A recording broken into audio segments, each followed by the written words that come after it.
so feckin' happy that it's a sunny day today, because it seems like about a month since we've had a good day. And there's young Harry, look at him hiding down there. Go on, Harry, you bollocks you. Yes, we're dealing with, I think, this 3rd of March 1924, this debuted at the Abbey Theatre. So it's got kind of staying power, I think, would be fair to say. Which means that it still resonates. It's not just a museum piece. It still has that punch, because it was set during the Irish Civil War. You're in a Dublin tenement. You've got a family who are kind of at war in different ways with themselves. For you, I don't know whether it was, whether you were strongly aware of it beforehand, whether when you got the role that you had to dig deep to find out what's going on with Seán O'Casey at this point. It's an interesting question. I'd never seen the play. Wow. I actually studied it in school. Well, when I say studied, glanced at it a few times. Hey. And funnily enough, actually, recently, a friend of mine in work handed me a copy of the book. She left it in work, and there was a note inside, and it said, "Oh, this might come of some use to you." It had some notes from, and I looked inside, and she got it in a second-hand shop, but it belonged to a guy that I knew, that I used to hang around with when I was younger. Wow. She'd located this. I was like, Juno And The Paycock got on its travels. But so I remembered it from that, but I'd never seen it. And I think the important thing about this production is every single one is different. Right. So I decided I'm not going to watch it. I'm just going to try and bring my own sort of angle on it. And I loved the play in school. And in fact, when I went back, I still remembered little bits of it. I was like, how do I remember this? But I think, as you said, I mean, how does it apply to now? Well, I mean, it's mad that O'Casey wrote this in the 20s. As you said, it was a tenement building. Juno is clearly this incredibly strong woman. I mean, she just has steely resolve, but she's tender. She's sort of true Irish mother, but way before her time. So it's typecasting, really, I think, in a way. Yeah, but it's interesting how you should say that. Because, I mean, look, he got it from his mum. I mean, Juno he got the name of a goddess, a Roman goddess. He adored his mother. She was this strong character that held the family together. And that's exactly what Juno's like. You know, she's got to give her son is a sort of weak character. She's protecting him. She's advising Mary, her daughter. She's chastising, and basically Boyle, her husband, is looking to her for authority. She's the glue that holds the whole family together, you know. So it's an incredible part to get the opportunity to play. I'm so honoured. No, I know Aidan and the Great Ones players, you've been involved before, you've been up on the stage before, but it always strikes me that you know, you're obviously very experienced on radio. You know, voiceovers. You've done a lot of presentations for different events and all that. But this has definitely got to be a different kind of kick, because it's I don't know whether it be more kind of naked. Whether it's I don't know if you get nervous, because you would have 1,000 people in front of you every day, like with the radio and all that. And this is totally different beast. Right. Like, I stumble into work in the morning for the breakfast show, the absolute hack of me. I go on the radio, slouched in my chair. Aidan's constantly saying to me, you have to have purpose, you have to feel your character, which is really hard to do when you don't, Yeah. My training is coming from Aidan as I go, and she said she's seen a difference in me from the beginning there, and there is, because I have to sort of become Juno. So she's telling me to go around sort of busy and hectic, because Juno always has something to do, like she's always cleaning, or she's always looking after someone. So as opposed to being like, like I'm on radio, laid back and chilled out, and sure, look, hardly anyone's listening. With this, you have to have purpose, and you have to literally fully embody the role, and that is something that doesn't come easy. Performance is something that maybe comes a little bit easier, but you have to remember it's not just about performing. You're actually trying to sort of become the person, so you're not thinking about the audience, but you're thinking about your character. Go on, O'Neill, you bollocks.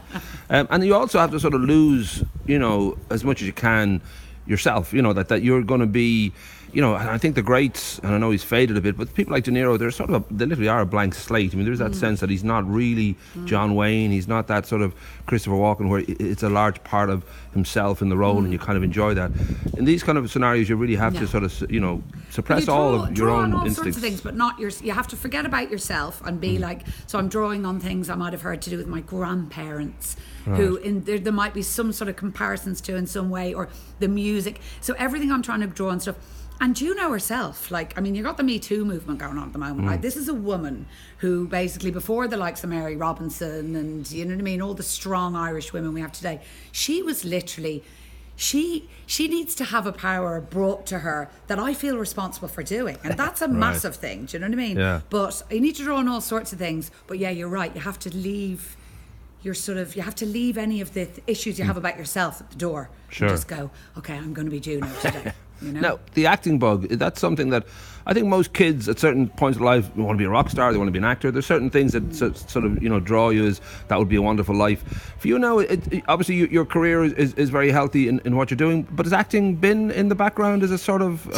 I wish, and I said to my, I've said to my parents since I was little, I was always doing some sort of performance, usually one I wasn't supposed to be doing, be it, an imitation of a teacher or whatever. But it was never sort of harnessed, and to be honest, I think maybe I'm a little bit regretful that it wasn't, because now, for instance, you've got the Making Waves theatre course every Sunday here.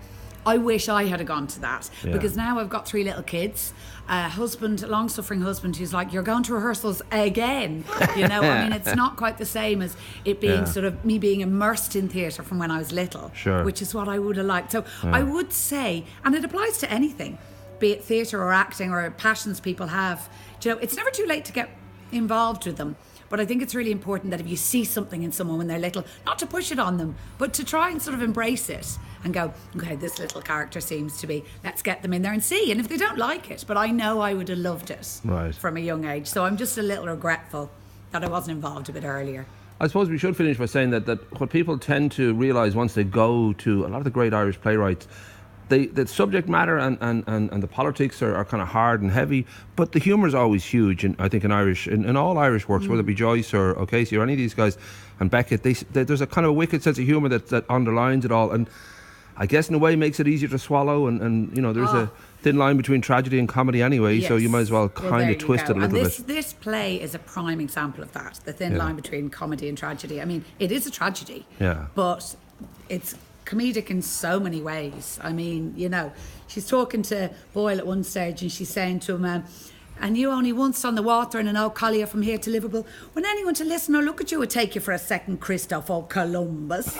And it's constantly slagging each other and you're having the laugh. And there's so many great moments and so many great lines. But of course, in its essence, it is a tragedy. But that's the thing, tying it all in together. As far as a play to go and see, it's a brilliant one. It's a brilliant one. And if you maybe you're thinking, I'm not really into sitting 2 hours or whatever, this is a good one to break that mould and get out and see. The cast, honestly, and not just the rest of the cast, are amazing. Every single one of them. They're so strong. When I'm watching scenes I'm not in, I'm totally drawn in to the abyss that is this play, and you should 100% come out and see it 6th to the 9th of December. Because I think a lot of Greystones people have a huge amount of practice of sitting for at least 2 hours at a time and either being on the computer or watching TV and all that, and I'm a big fan now sort of promoting the idea that the outer net is probably better than the internet, so let's all try give that. it a go, exactly. Come out.